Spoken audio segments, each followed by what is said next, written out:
தாவேகாவினுடைய சிறப்பு பொதுக்குழு கூட்டம் நடந்து முடிஞ்சிருக்கு. என் நெஞ்சில் குடியிருக்கும் நாங்கள் இந்த சம்பவத்திற்கு முன்பு என்ன ஒரு நிலைப்பாட்டில் தமிழக வெற்றி கழகம் இருந்ததோ அதே நிலைப்பாட்டில் தான் இன்று வரையும் தொடர்றோம்.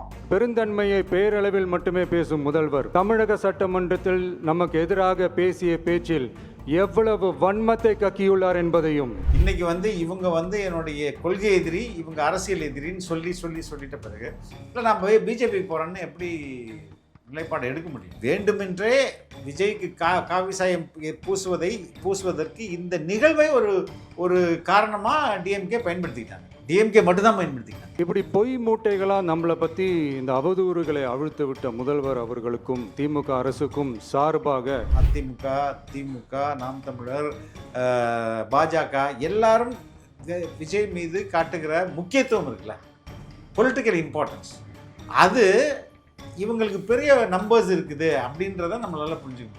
மக்கள் தீர்ப்புக்கு தலை வணங்குகிறோம். ஆதவ் கிட்டத்தட்ட ஒரு 45 மினிட்ஸ் கிட்ட பேசியிருக்காரு.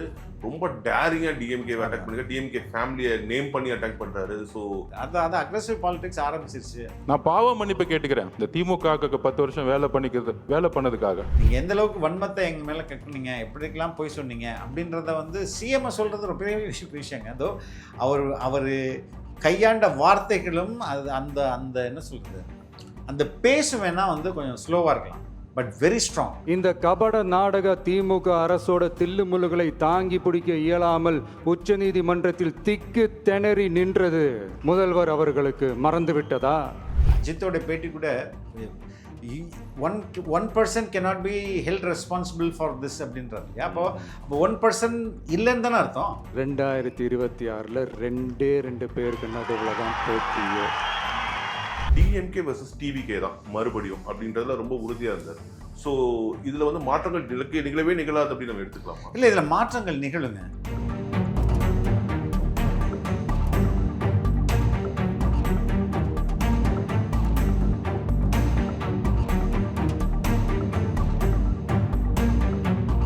வணக்கம், ப்ரோவோக் பாலிடிக்ஸ் நிகழ்ச்சிக்கு உங்களை வரவேற்பதில் மகிழ்ச்சி. இன்றைய சிறப்பு நேர்காணலில் நம்முடன் இணைந்திருப்பவர் பத்திரிகையாளர் திரு ஃபெலிக்ஸ் அவர்கள். வணக்கம் சார். வணக்கம்.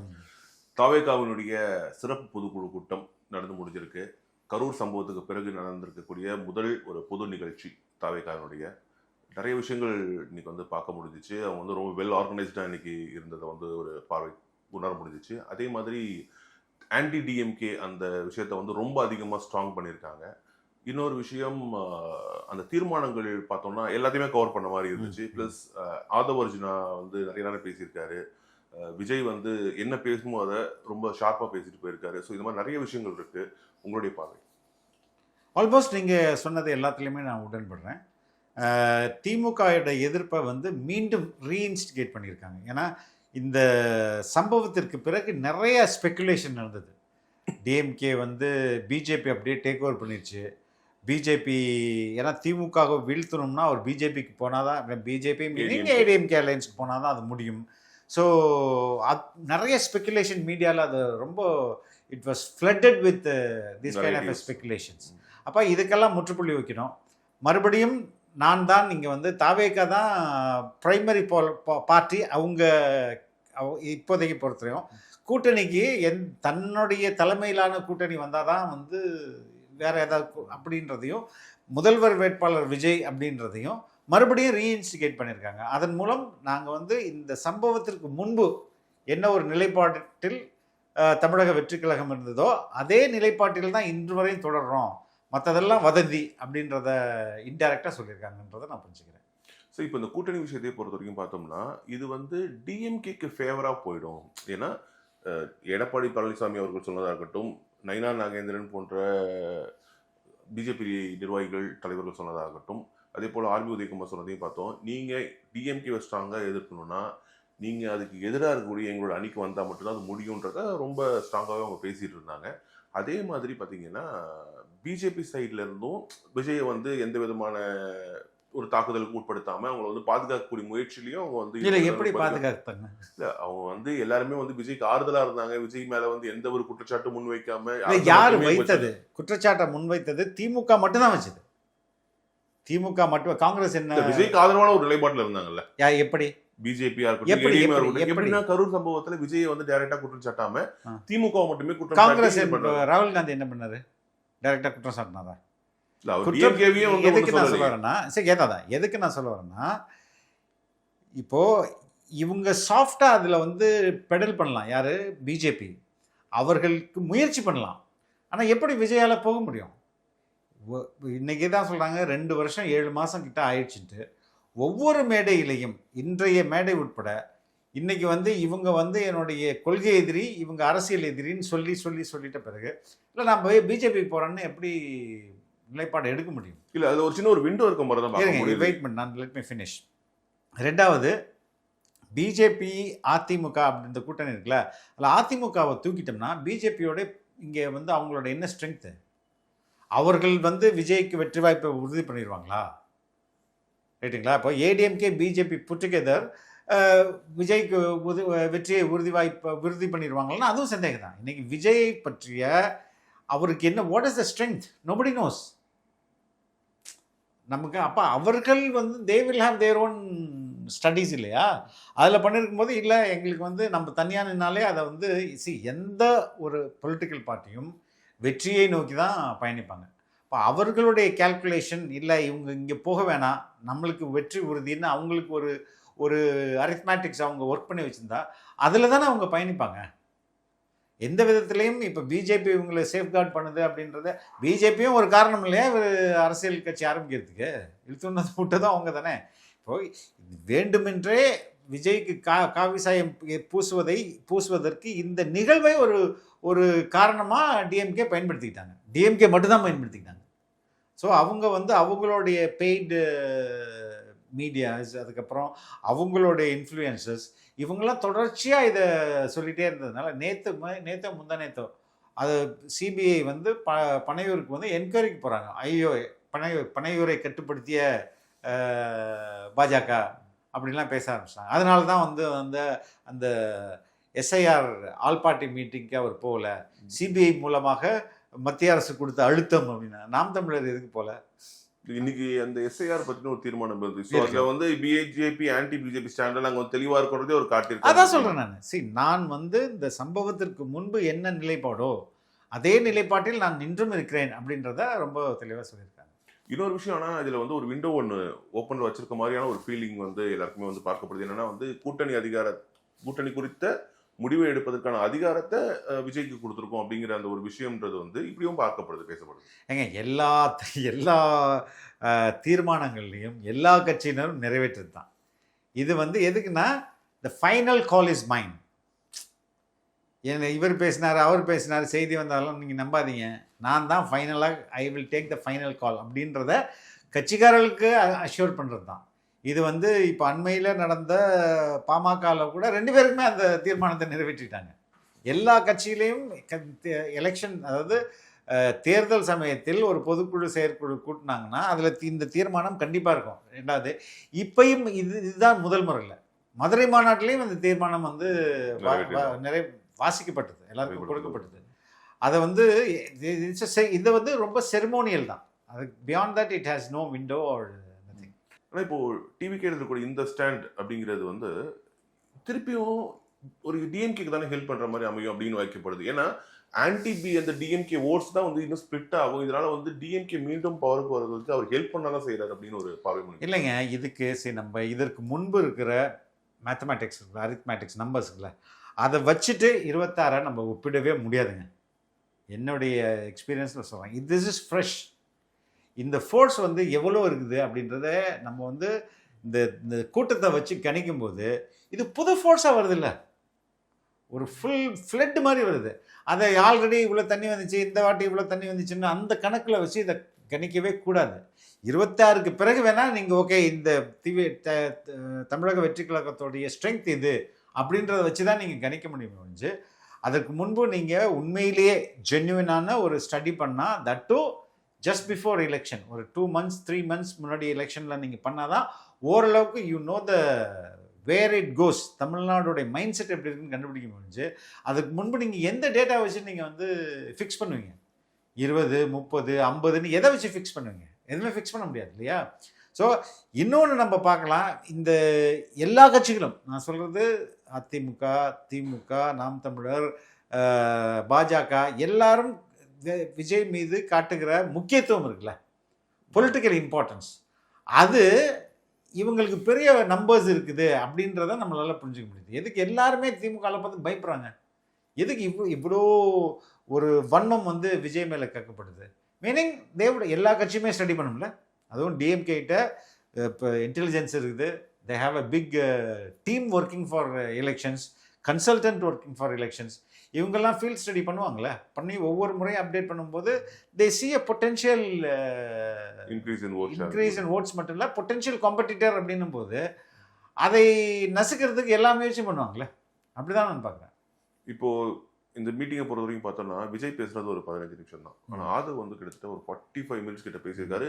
ரொம்ப டேரிங்காக டிஎம்கேவை அட்டாக் பண்ணி டிஎம்கே ஃபேமிலியை நேம் பண்ணி அட்டாக் பண்ணுறாரு. ஸோ முன்னாடி இருந்த ஆதவுடைய அந்த பேச்சுகளுக்கும் இன்றையதுக்கும் ஒரு மாற்றம் இருக்கிறத பார்க்க முடியுது. ஆமாம், இதுலேருந்து அக்ரெசிவ் பாலிடிக்ஸ் அப்படின்றத வந்து தொடங்குறாங்க. ஏன்னா விஜயோடைய ஃபஸ்ட்டு மாநாட்டில் நீங்கள் பார்த்தீங்கன்னா ரொம்ப சாஃப்டாக இருக்கும். இப்போ வரும்போது அந்த கட்சியில் விஜய் சாஃப்டாக இருக்கிறத வச்சு மற்றவங்களும் அக்ரெசிவ் எல்லாருமே நேம் பண்ண ஆரம்பிச்சிட்டாங்க. ஐஆர்எஸ் அதிகாரி கூட வந்து நேம் பண்ணி எவ்வளோ ஊழல் அப்படின்றத சொல்ல ஆரம்பிச்சாங்க. இப்போ கேஎன் நேருடைய ஊழல் பற்றி பேச ஆரம்பிச்சிட்டாங்க. ஸோ அக்ரெசிவ் பாலிடிக்ஸ்க்கு யார் தள்ளி விடுறது? இவங்க தான் அவங்கள தள்ளி விடுறாங்க, அக்ரெசிவாக விளையாடுவாள்னு சொல்லிட்டு.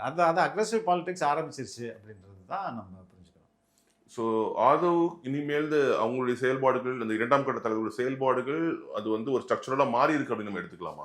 இல்லை, இன்னைக்கு இவங்களுடைய மாநாட்டில் ரொம்ப குறிப்பாக பேசப்பட்டது, ரொம்ப முக்கியமானது வந்து அவங்களுடைய கட்சியோடைய உட்கட்டமைப்பு. தஞ்சாவூரை சேர்ந்த ஒரு மாவட்ட செயலாளர் பேசும்போது நாங்கள் வந்து எதுக்கு அவரை ரொம்ப முக்கியத்துவமான பேச்சு அப்படின்னு நினைக்கிறேன்னா, இவர்கள் மீது இன்றைக்கு தாவேகா மேலே வைக்கப்படுற விமர்சனம் என்பது, இங்கே டிஎம்கேவும் ஏடிஎம்கேவும் கிட்டத்தட்ட 50 வருஷ கட்சிங்க. அவங்க எத்தனையோ எலெக்ஷனை பார்த்துருக்காங்க. When it comes to election அவங்க வந்து ஒரு மான்ஸ்டர் மாதிரி வேலை செய்வாங்க. ஒரு மெஷினர், அது ஒரு டிஃப்ரெண்ட் மெஷின். அந்த மெஷின் மாதிரி இப்போ இவங்களால வேலை செய்ய முடியாது, இவங்களுக்கு எக்ஸ்பீரியன்ஸ் இல்லை அப்படின்றது தான் இவர்களிடம் நாம் கூட்டணி சேரக்கூடாது என்பதற்கான காரணிகளாக சொல்லப்படுது. அதெல்லாம் கிடையாது. We are equally strong, in fact we are better than them அப்படின்றது தான் அந்த கட்சி இன்னைக்கு கொடுத்துருக்க மெசேஜ். நீங்கள் வந்து ஒரு பூத் கமிட்டி மெம்பரை வந்து இந்த கட்சியில் கூப்பிடணும்னா அவனுக்கு நீங்கள் 5000 ரூபாய் கொடுத்தா தான் வந்து உட்காருவான். அவனுக்கு எந்த கட்சியில் எந்த பூத்து எதுவுமே தெரியாது. ஆனால் எங்கள் கட்சியில் எல்லாருக்குமே எந்த பூத்து வரையும் தெரியும். அவனுக்கு he's well drained in it அப்படின்றத அவங்க சொல்கிறாங்க இல்லையா. ஸோ அதுவே நம்மளுக்கு அது எதுக்காக இது சொல்கிறாங்கன்னா, we are equally equipped with any other bigger political party அப்படின்றது தான் அதோடைய கிளைம். அந்த அடிப்படையில் இது இன்எக்ஸ்பீரியன்ஸ்டு இல்லைன்னா அவங்கள்ட்ட அந்த கீழ் மட்டம் வரையும் அவங்களுக்கு அந்த ஸ்ட்ரக்சர் இல்லை அப்படின்றத அந்த கிரிட்டிசிசத்தை உடைக்கிறாங்க. ஆக்சுவலாக 40 நாட்களுக்கு பிறகு விஜய் வந்து ஒரு பொது நிகழ்ச்சியில் மறுபடியும் பேசுகிறாரு. அந்த குறிப்பிட்ட அந்த குறுகிய காலகட்டம் பார்த்தீங்கன்னா அந்த மக்கள் சந்திப்புகளுக்கு ரொம்ப அவருடைய பேச்சுகள் வந்து சின்னதாக இருந்தாலும் பயங்கர அக்ரெசிவாக இருந்துச்சு. ஆனால் இன்னைக்கு அவருடைய ஸ்பீச்ன்றது ரொம்ப அக்ரெசிவாக இல்லையோ, ரொம்ப அக்ரெசிவாக இல்லை அப்படின்ற ஒரு கேள்வி. சரி, இது வந்து நீங்கள் மறுபடியும் அது விமர்சனத்துக்கு ஆளாகும். ரெண்டாவது, இப்போ தான் நீங்கள் வந்து சோகத்துலேருந்து வந்தீங்க, வந்து எடுத்தனாடா இப்படி பீக்கில் போகிறீங்க அப்படின்ற மாதிரி அந்த தேவையில்லைன்னு நினச்சிட்டு இருந்திருப்பாரு. இன்னும் டைம் இருக்குல்ல. இப்போ நம்ம அக்ரெசிவ் பாலிடிக்ஸ் ப்ளே பண்ணுறதுக்கு முடிவு பண்ணோம். அதோடைய ஒரு அடையாளம் தான் இந்த பொதுக்குழு கூட்டமே. என்னென்னா இப்போ பொதுக்குழு கூட்டணும்னு அவசியத்துக்கு இப்போ எலெக்ஷன் கமிஷன்லேருந்து அப்படி ஒரு தேவை கிடையாது. இப்போ கூட்டணுன்றதை நான் I am back to the game அப்படின்னு சொல்கிறது தான். அதை வந்து நல்லா ஃபோர்ஸ்ஃபுல்லாக நான் வருவேன்றது டிக்ளரேஷன் தானே. இப்போ அடுத்தடுத்த நிகழ்வுகளில் he will be even more aggressive. இன்னும் அது அதிகமாக டெஃபினட்டாக அக்ரெசிவ் பாலிடிக்ஸ் வந்து he is being pushed into aggressive politics. அப்போ அவர் பண்ணி தானே ஆகணும். இன்னைக்கு சட்டம் ஒழுங்கு பிரச்சனைகளை பற்றிலாம் கூட நிறைய பேசியிருந்தாங்க. அந்த கோவை மாணவியினுடைய அந்த பாலியல் வன்கொடுமை சம்பவம் தொடர்பாகவும் பேசியிருந்தாங்க, தீர்மானம் நிறைவேற்றிருந்தாங்க. பட் இதில் வந்து விஜயை வந்து பேசியிருக்கணும் அப்படின்னு அவங்க தொண்டர்களை எதிர்பார்த்துட்டு இருந்தாங்க. அந்த நிறைய பேட்டிகள் நம்மளால பார்க்க முடிஞ்சிச்சு. இதை பற்றி அவர் பேசுவார் எங்கள் தலைவர் அப்படின்னு நாங்கள் நினைச்சோம். பட் ஆனால் அந்த விஜய் பேசாதது ஒரு சின்ன ஒரு ஏமாற்றத்தை எங்களுக்கு அளிக்குது அப்படின்ற மாதிரியான ஒரு கருத்துக்களும் முன்வைக்கப்பட்டது. இல்லைங்க, இன்னைக்கு ஹிஸ் டார்கெட் வாஸ் சிஎம்ஐ தாண்டி வேறு யாருமே பேசல. நல்லா பார்த்தீங்கன்னா சிஎம் மட்டும்தான் பேசினார். ரெண்டாவது கோர்ட்டில் நீங்கள் என்னென்ன ட்ராமா பண்ணீங்க, என்னென்னலாம் பாலிடிக்ஸ் பண்ணீங்க, கோர்ட்டு என்ன சொல்லுச்சு, இதை மட்டுமே பேசினார். இது மட்டுமே இறுதியாக இருக்க முடியாதுல்ல. அடுத்தடுத்து he will come back to various aspects. இன்னைக்கு நான் வந்து I am back to the என்ன சொல்கிறது, பேக் டு ஸ்டேடியம் அப்படின்றது தான் அந்த மெசேஜ் தான் அவர் கொடுக்க விரும்புகிறார். அதை தான் அவர் கொடுத்துக்கிறார். சிஎம் தொடர்பாக ஒரு பேச்சில் முன்வைக்கப்பட்ட கருத்துகள் அதை பற்றி நீங்கள் என்ன? ரொம்ப ஸ்ட்ராங்காக இருந்ததுன்னு தான் சொல்கிறேன்.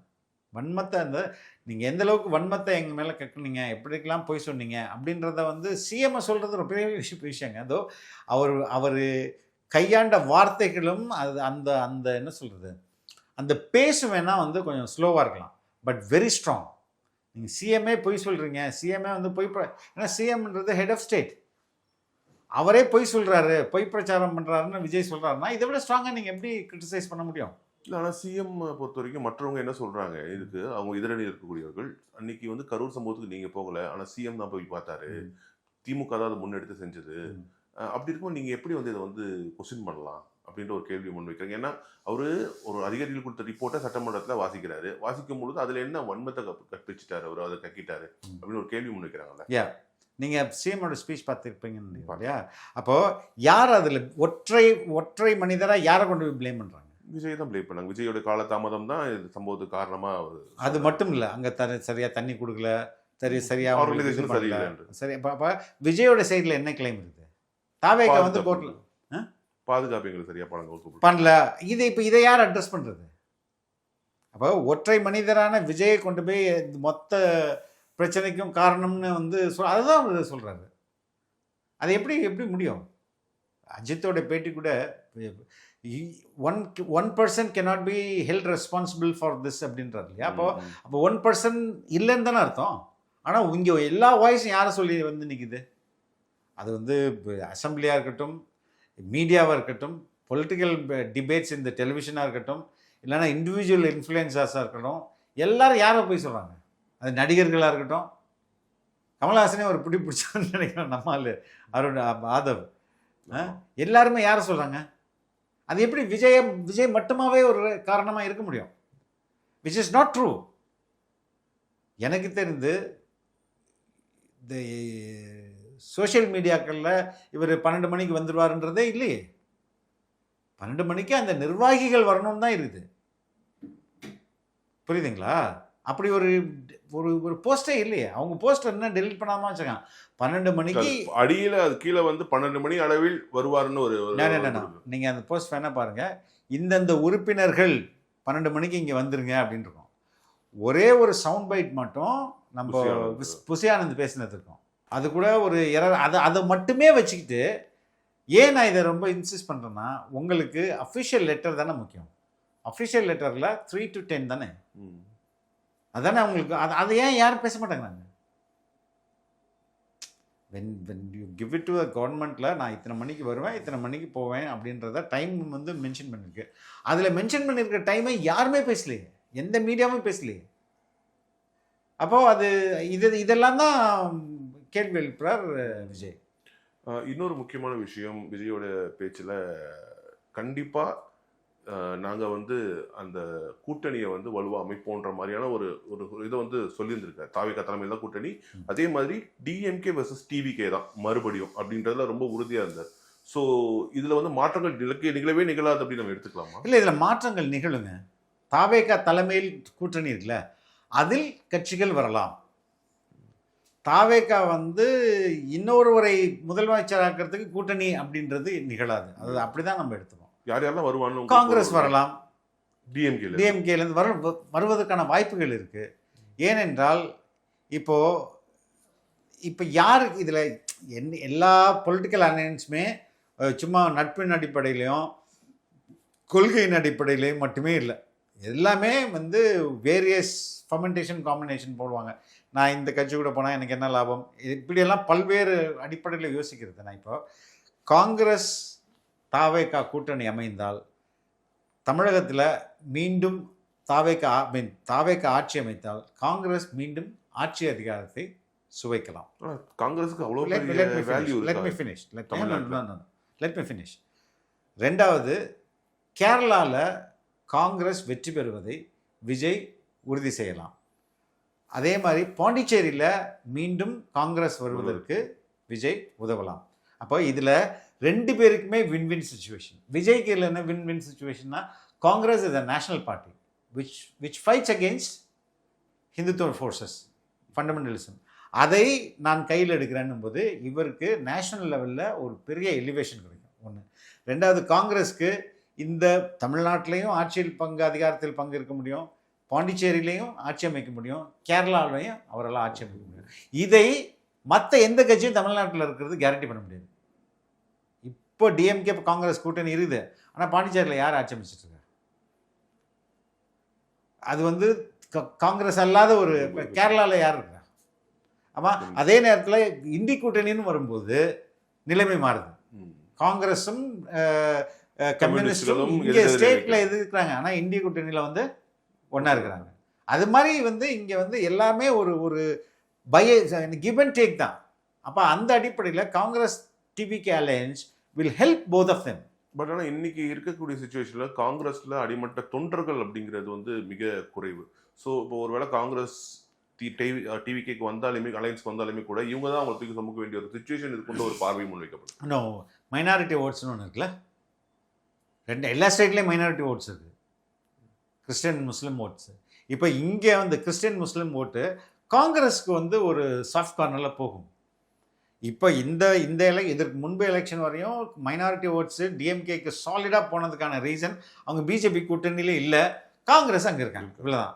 இப்போ இந்த முறை காங்கிரஸ் இங்கே வந்து தாவேகா காங்கிரஸ் கூட்டணி இருந்தால் இங்கேயும் மைனாரிட்டி பிரியும், அதே போல் பாண்டிச்சேரியிலையும் பிரியும், கேரளாவில் பிரியும். கேரளாவில் பிக் நம்பர் வந்து காங்கிரஸுக்கு போய் சேரும். ஸோ இது எல்லாத்தையும் தானே அரசியல் கட்சி கணக்கு பார்க்கும். அந்த அடிப்படையில் தே மே கம் அப்படின்றது என்னுடைய ஒரு அப்சர்வேஷனாக இருக்குது. ஸோ டிவிக்கே வெளியே வந்துட்டாங்க. ஒரு 40 நாட்களுக்கு பிறகு ஒரு பகிரங்கமாக ஒரு ஆக்டிவ் பாலிட்டிக்ஸ்க்கு நார்மலைஸ் ஆன மாதிரியான ஒரு இப்போ தோற்றம் வந்துடுச்சு. ஸோ அடுத்து என்னவா இருக்கும்? அந்த எஸ்ஓபி ஃபார்ம் பண்ணுறது வரை வெயிட் பண்ணுவாங்க. ஐ திங்க் இன்னும் 2 நாளில் இந்த வாரத்தில் கம்மிங் வீக்கில் அனைத்து கட்சி கூட்டம் இருக்குது இந்த எஸ்ஓபி ஃபார்ம் பண்ணுறதுக்காக. அதில் வந்து ஏதாவது ஒரு தமிழக அரசு ஒரு முடிவு எடுக்கும். அதுக்கப்புறம் அந்த முடிவை வந்து நீதிமன்றத்துக்கு கொடுத்தா அதை வெளியே வரும். அதை ஃபார்ம் பண்ணி ஓகே வி கேன் கோ ஹெட்னும் போது தே வில் ரீஸ்டார்ட் அகெயின். அதுதான் ரொம்ப சிம்பிள். அது இன்னொரு 2-3 வாரங்களில் அதுக்கான எல்லாமே தயாராகிடும். ஆமாம், கம்மிங் மந்த். இப்போ வி ஆர் இன் நவம்பர் இல்லையா? பை எண்ட் ஆஃப் நவம்பர் ஒரு செகண்ட் வீக் ஆஃப் நவம்பரில் வி நோ எந்த ஒரு கிளாரிட்டி கிடைச்சிடும்னு நினைக்கிறேன் நான். ஏன்னா எல்லா கட்சிக்கும் தானே எலெக்ஷன், தாவேகாவுக்கு மட்டுமா எலெக்ஷன்? ஸோ எல்லாருமே கேம்பெயின் பண்ணணும் இல்லையா? அதனால் அது சீக்கிரமே பண்ணிவிடுவாங்கன்னு நினைக்கிறேன். மிக்க நன்றி சார், உங்களுடைய நேரம் மற்றும் தகவல். ரொம்ப ரொம்ப நன்றி. தேங்க்யூ.